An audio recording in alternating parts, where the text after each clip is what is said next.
Dulu masa muda, aku fikir peribahasa ni macam tak relevan. Tapi sekarang, makin tua makin rasa betul-betul kena batang hidung. Orang dulu selalu cakap, sedikit-sedikit, lama-lama jadi bukit. Aku ingatkan ni cuma pasal duit. Tapi bila dah hidup lama sikit, aku sedar benda ni lebih besar dari tu.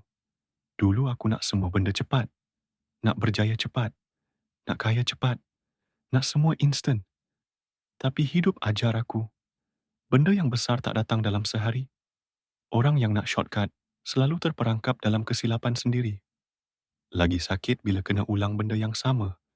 Sebab tak nak mula dengan betul dari awal. Kalau aku boleh cakap dengan diri aku yang muda dulu, aku akan cakap, sabar, kumpul sikit-sikit, ilmu, pengalaman, tabiat, baik. Semua ni kalau buat hari-hari, lama-lama hasil dia lebih besar dari apa yang kau sangka. Jadi kalau kau rasa usaha kau kecil sangat sekarang, teruskan je. Tak ada usaha yang sia-sia. Korang pernah rasa macam nak give up sebab benda tak jadi cepat? Komen bawah, kita borak sama-sama.